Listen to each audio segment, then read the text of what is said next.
Et salut la commu, c'est Nexka, j'espère que vous allez bien. Alors dans cette vidéo, je vais te parler des runes sur Bitcoin. C'est super early, ça vient de débarquer juste après le halving. Alors si t'avais suivi mes autres vidéos sur les ordinals, t'as eu une belle surprise parce que t'as eu un airdrop qui a bien payé. Mais je pense que l'opportunité s'arrête pas juste ici, il y a sûrement encore des autres coups à faire là-dedans.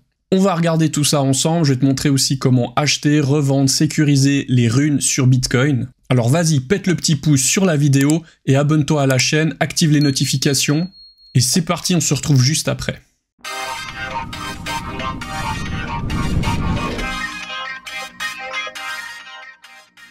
Avant de commencer, n'hésite pas à nous rejoindre sur Discord ou sur Telegram. On a les deux groupes qui sont vraiment là pour vous aider si vous avez besoin de plus d'informations, si vous voulez un petit peu vous bloquer sur certaines choses, n'hésitez pas. Voilà, si vous préférez Discord ou si vous préférez Telegram, les liens sont en descriptif pour nous rejoindre dans la communauté 100% gratuite.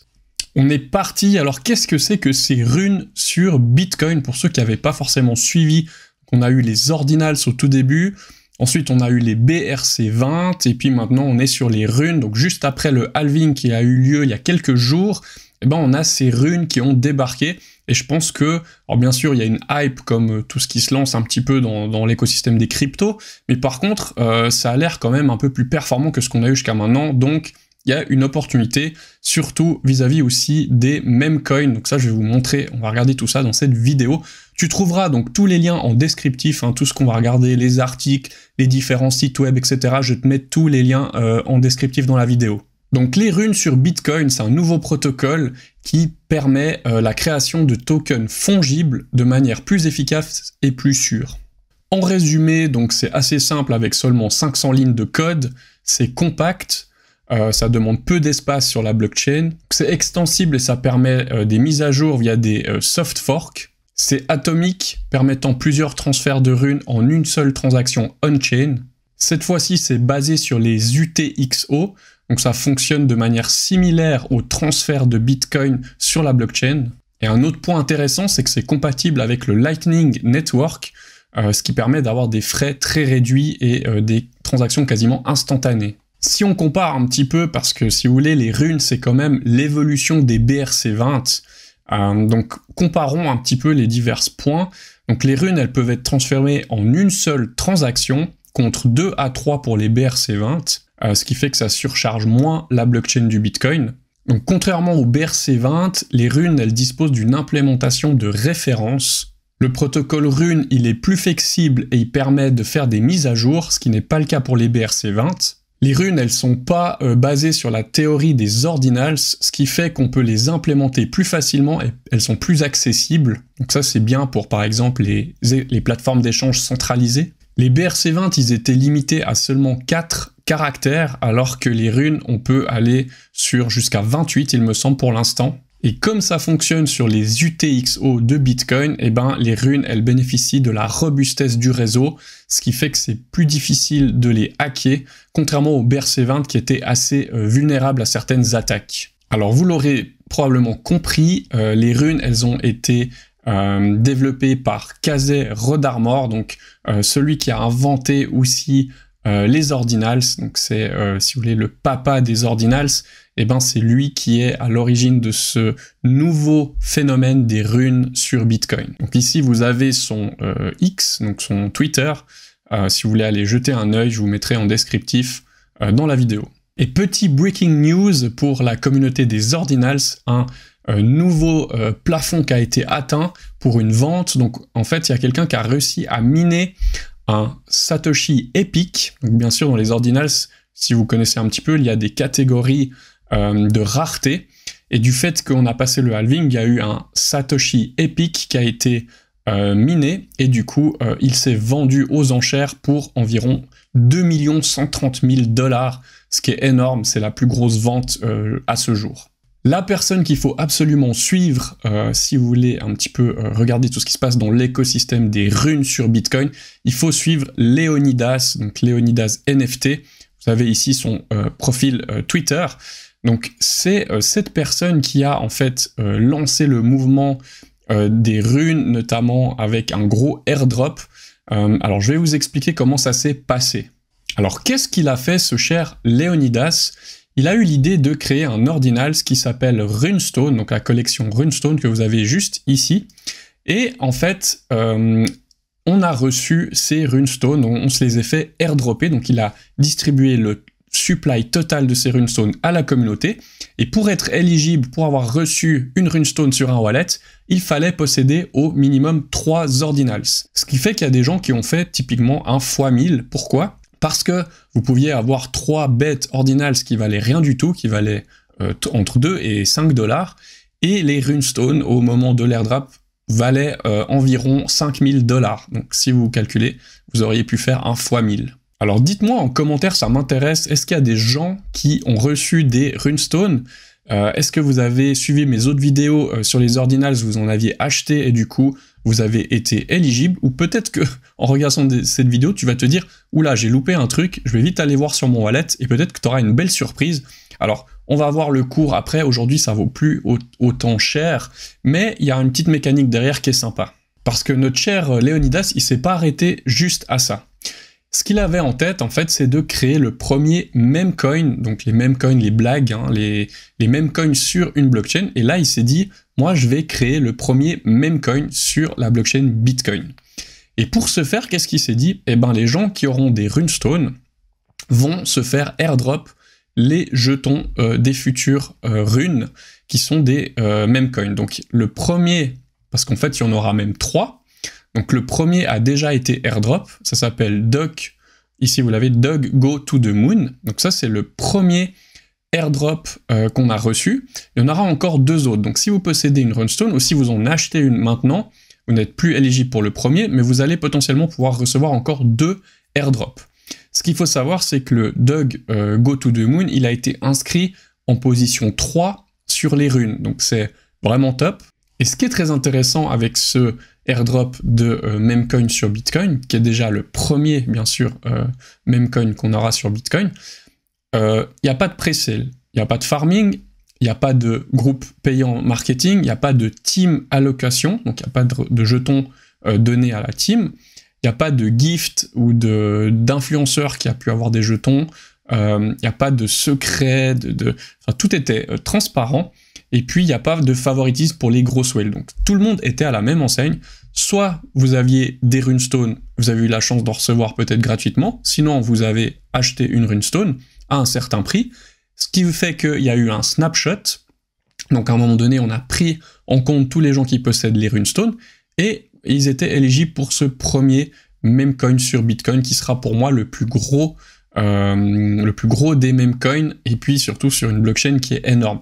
Donc ça, on va en revenir encore après, je vais t'expliquer un peu pourquoi je pense qu'il y a du potentiel. Si tu n'as pas eu la chance d'avoir le airdrop ou si tu n'as pas acheté de Runestone jusqu'à maintenant, tu peux directement acheter du jeton DOG. À toi de voir, mais on va en parler encore un petit peu par la suite. Bon, les choses ont été très vite parce que vous pouvez voir qu'il y a déjà eu des listings sur des plateformes centralisées. On a Gate.io, on a BitTrue, il y a CoinW qui, donc déjà 3 plateformes qui ont listé le jeton. Je pense qu'il y en a d'autres qui vont encore arriver, typiquement OKEx, je sais qu'ils aiment bien ce genre de choses, ils avaient listé déjà tous les BRC20, enfin une partie des BRC20, du coup je pense qu'ils vont aussi lister ce jeton. Il est encore très récent, il a que quelques jours, hein. Donc ici vous pouvez voir la chart, donc effectivement vous voyez ça a commencé le 25 avril, là je tourne cette vidéo, on est le 28, donc c'est que 3 jours après. Pour l'instant, la chart est assez stable. Alors ça fluctue bien sûr, mais vous pouvez voir qu'il est bien listé sur le Gate.io. Et il y a des volumes qui sont déjà intéressants.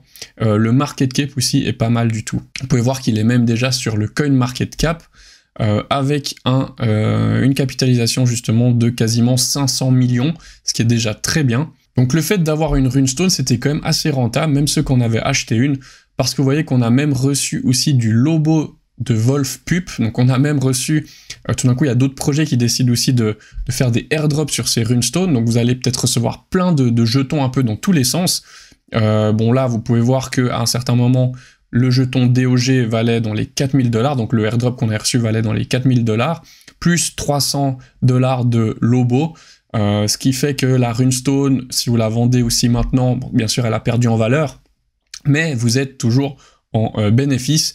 Et c'était quand même vachement intéressant, surtout que je pense qu'il y aura encore plein d'autres airdrops qui vont arriver. Et là, j'aime bien cette petite comparaison, c'est le Le DOG, c'est un market cap de 380 millions, donc là un peu plus, on l'a vu, quasiment 500 millions, pour une blockchain qui a juste 1,24 trillion de liquidités, alors que le Doge, qui est très connu, donc c'est un meme coin qui a déjà 20 milliards de capitalisation, mais sur une blockchain qui a beaucoup moins de liquidité au final. Donc voilà, faites votre choix et voyez s'il y a un potentiel ou pas. Et pour bien imager tout ça, ben regardez, j'avais envie de vous montrer sur DeFi Llama un petit peu les TVL qu'on a dans chaque blockchain. Alors si vous prenez Ethereum, on a à peu près 60 milliards en TVL. Si je prends Tron, on est sur 8 milliards. La Binance Smart Chain, 5 milliards. Solana, environ 4 milliards. Donc vous voyez que Bitcoin a une liquidité de malade et on aurait potentiellement le premier meme coin qui serait disponible sur cette blockchain. Je pense qu'il y a quand même quelque chose d'assez incroyable derrière.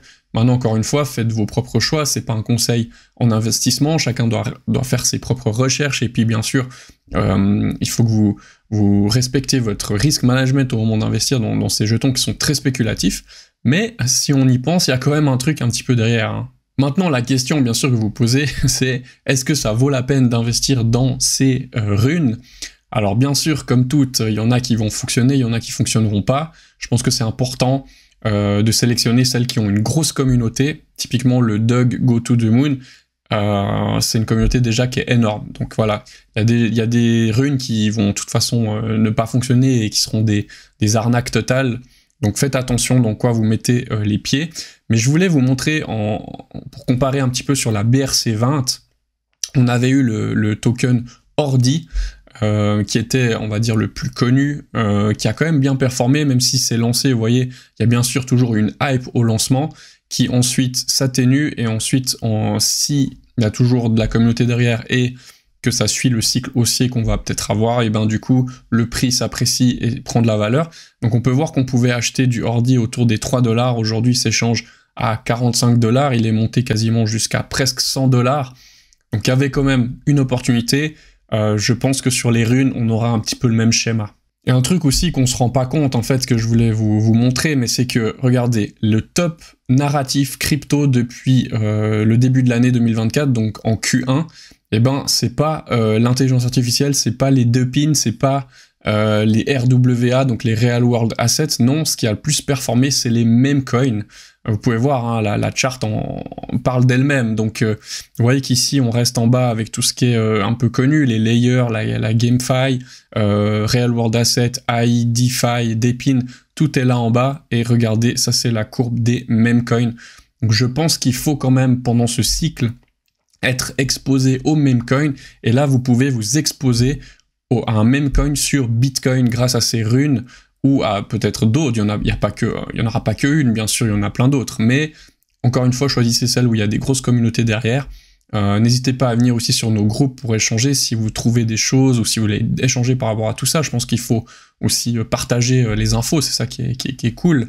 Mais voilà, vous pouvez voir que je pense qu'être exposé au meme coin, il y a un gros potentiel pour ce prochain cycle haussier. Maintenant, on peut regarder un petit peu les statistiques rapidement. Donc ça, c'est sur Dune. Donc on a Crypto Corio qui nous a fait plein d'analyses. Donc vous retrouvez ici les transactions, par exemple. Donc on peut voir quand ça a commencé. Vous pouvez voir un petit peu les différences entre les runes, les ordinals, les BRC20. Ben, on voit clairement que les runes ont pris énormément de place maintenant, parce que tout le monde veut miner des runes, acheter, échanger des runes, c'est vraiment le truc hype en ce moment. Bien sûr, ça génère énormément de transactions, donc c'est aussi très bien pour le réseau Bitcoin, entre guillemets, pour les mineurs, parce que eux, ben, leur but, c'est de gagner de l'argent en minant du Bitcoin, et plus les blocs sont remplis même si c'est pas des transactions, mais si c'est des runes, par exemple, qui sont minées, et ben, ça nourrit, entre guillemets, nos mineurs de Bitcoin, donc ça rend le réseau toujours plus compétitif. On peut voir que le hash rate sur Bitcoin, il arrête pas de monter parce que tout le monde veut miner du Bitcoin, donc ça décentralise encore plus le réseau.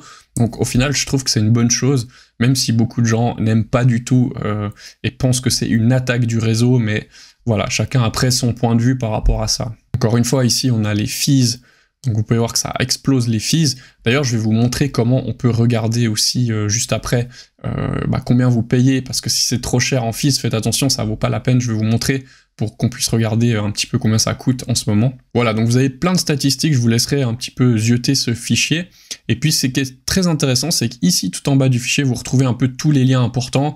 Donc c'est classé par exemple Marketplace, les Launchpad, les Exchange, des protocoles, tout ce qui est analytics et data, vous avez tous les sites, tous les tools ici, je vais vous en montrer un ou deux, mais vraiment les wallets aussi, vous retrouvez tout, et je trouve que c'est un fichier qui est sympa pour un petit peu faire ses recherches dans cet univers des runes.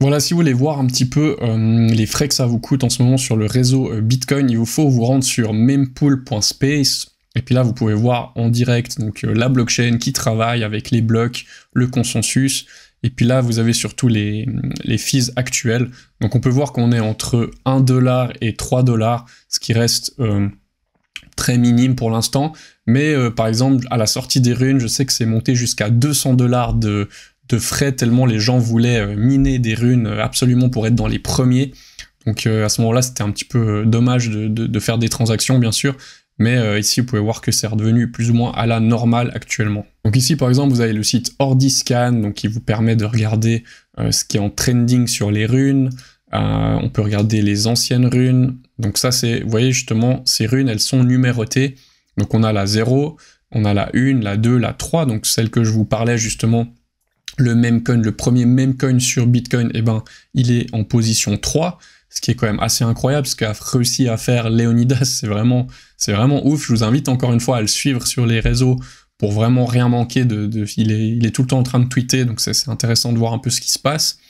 Voilà, donc vous avez le classement ici, donc bien sûr c'est un peu comme les ordinals, si vous avez réussi à avoir des ordinals qui sont en dessous de 10 000 par exemple, ou en dessous de 5 000 dans les inscriptions, ben, c'est ce qui a pris le plus de valeur. Donc les runes, ça sera un peu la même chose, si elles sont bien classées, ben, vous aurez des runes un petit peu plus intéressantes selon moi, donc on peut voir qu'il y en a qui sont encore en train d'être minées, il y en a qui sont pas minables, donc ça, pour moi c'est aussi le plus intéressant, c'est celles qui n'ont pas été minées, donc il n'y a pas de grosses whales qui ont pu miner toute la supply, là en fait ça a été vraiment une distribution assez fair play entre les holders de Runestone, donc il y a d'autres projets qui ont sûrement aussi utilisé un petit peu ce phénomène-là. Voilà, il faut un petit peu faire vos recherches avant d'acheter, n'achetez pas n'importe quoi non plus dans tous les sens. On a aussi le site ici ord.io, donc vous avez les inscriptions ici, donc les inscriptions ordinals en fait, et puis après ici vous avez les runes, on peut aussi les classer, on peut regarder par exemple ceux où il y a plus de holders. Donc voilà, on voit que Rune X Bitcoin, classé 110, elle a beaucoup de holders par exemple.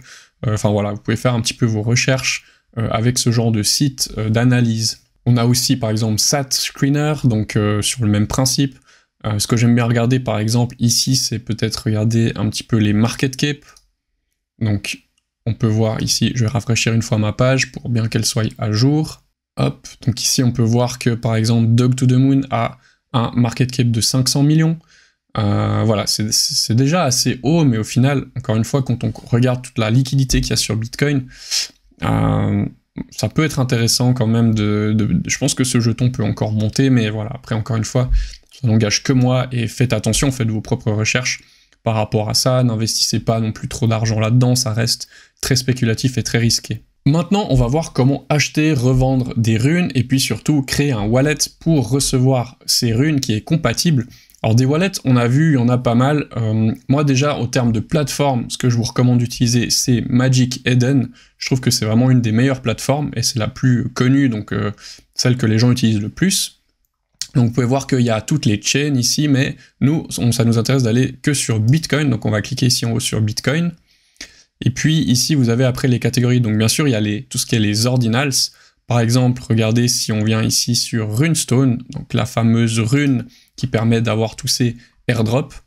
Donc on peut voir, moi ce que j'aime bien ici, c'est afficher l'activité. On peut voir que y a des échanges, vous voyez, 2 minutes, 3 minutes, 3 minutes, 5 minutes. Donc là, il y a vraiment des échanges, c'est pas un truc qui est mort et qui a pas de liquidité. Donc là, on voit qu'il y a pas mal d'échanges. Et puis, on peut voir que là, actuellement, une runestone vaut 1500 $. Alors encore une fois, la rune, j'ai suivi quand il y a eu un petit peu avant le halving, en fait, ces airdrops de runes, et les gens se les achetaient à environ 5000 $. C'est quasiment monté à 0,1 Bitcoin, donc vous voyez que ça a valu entre 5 et 6 000 $. Bien sûr, une fois que le premier snapshot a eu lieu, qu'on a eu le premier airdrop, et ben après les gens les ont vendus pour les liquider, donc forcément le prix a chuté. Maintenant, bah, ça vaut encore 1500 $ à peu près. À vous de voir si ça vous intéresse d'en acheter une.